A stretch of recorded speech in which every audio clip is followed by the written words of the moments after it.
Hello everyone, welcome to the Umer interview. It's very honored to have Professor Piraccini to be here in Korea, in Seoul. Thank you.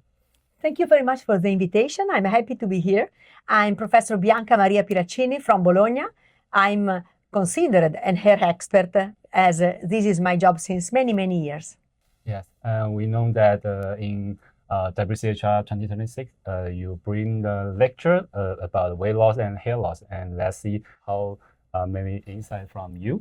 And so the first question is, your topics focus on the link between weight loss and hair loss. And could you elaborate on new types of hair loss triggered by weight reduction, and including their clinical features and common causes? Thank you. Thank you. Yes.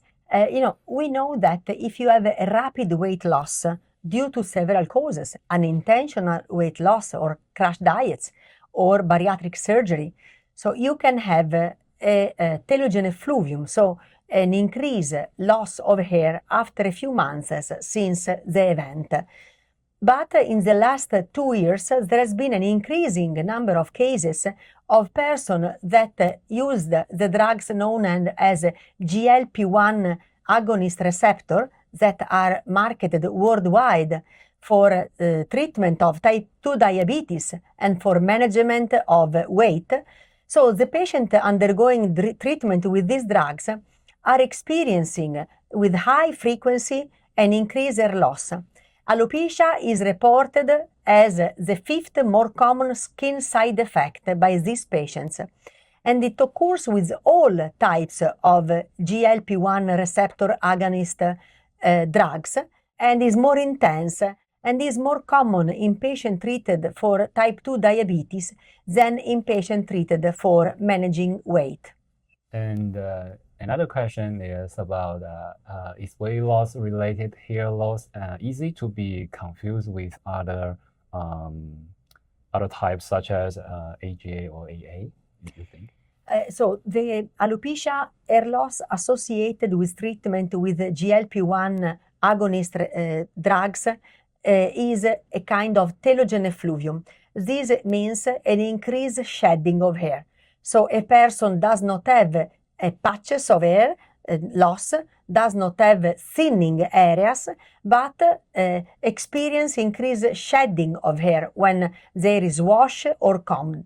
And this appears usually after 2 or 3 months since the starting of weight loss.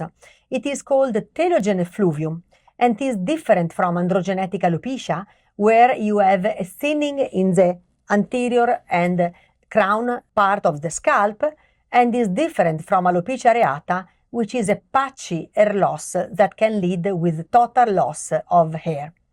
So this telogene effluvium, of course, may be associated with androgenetic alopecia and worsen it, but what we see mainly associated with GLP-1 receptor agonist drug is a telogene effluvium. Okay. And what intervention approach are available for this condition? So first of all, we have to find why this kind of hair loss appears. And of course, the rapid low caloric intake can be responsible. The poor nutrition can lead to protein deficiency or deficiency of important mineral and vitamin for the hair, such as iron, biotin, vitamin D. So laboratory investigations are important for this patient. A correct information to the amount of protein intake that should be daily taken is important. And then we have to treat this hair loss. And treatment may range from just decreasing the speed of weight loss and restoring laboratory parameters and protein intake, or we can add other things like nutraceuticals or cosmetic solutions. In case of association with androgenetic alopecia or persistent telogene effluvium, the possible use of oral or topical minoxidil is another possible choice. Physical treatment are very effective, including trichopath, PRP, and so on. And how affect common hair loss medication like minoxidil and finasteride for weight loss related alopecia? So minoxidil helps. Finasteride is indicated if there is an associated androgenetic alopecia and we are talking about a male patient, while this kind of hair loss associated with GLP-1 agonist receptor medications is typical of females. It occurs in males, but in females is really very, very common. Thank you. And given sustained impact of long-term fat loss and metabolic disorders on hair follicle and microenvironment, and what long-term treatment plans can restore follicle health and prevent recurrence? So I think that the best thing is to tell to doctors and to patients that with this drug there is this possible risk of increased hair loss. And so the important thing is prevention. Lose weight, but in taking the right amount of protein, that is 1.2 to 1.5 gram per kilogram per day. Have a regular nutrition with an exact amount of biotin, vitamin D, zinc, iron, so you are not going to have any nutritional deficiency. This is, I think, is the best prevention ever. On the long run, these drugs are known to have a very good metabolic activity because they decrease metabolic inflammation, so they have a very strong inflammatory potential. So perhaps even if in the initial phase of treatment they induce a telogen effluvium, in the long term they may even improve diseases such as female androgenetic alopecia in a young patient and some kind of lymphocytic cicatricial alopecia as central centrifugal cicatricial alopecia, which is often associated with increased weight. Okay. The last one is, do you have any suggestions to the fat loss or workout population?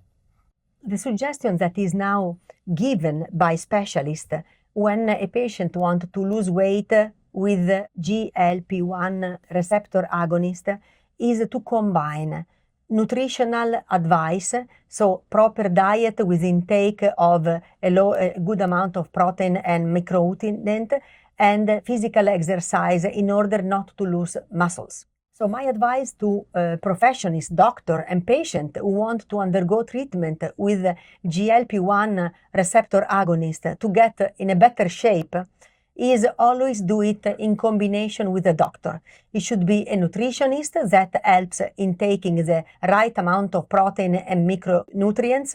It should be also followed by a personal trainer, so somebody who says how to exercise the muscle in order not to lose the muscle. That is typical of persons that lose weight quite quickly. And also now for obese patients that want to lose weight, it is important during treatment with the GLP-1 receptor agonist drugs, beside the nutritionist and a trainer, it is important also to do cognitive behavioral therapy. So a therapy that will help stop the compulsion to eat food or to drink wine, because otherwise, while you take these drugs, you are protected from this cold food or alcohol noise. But when you have to down titrate the drugs to stop them because you have acquired a very good shape, you will be able not to gain your weight again. So the third advice is really also to have a cognitive comportment behavioral therapy. Thank you very much, and we'll see you again.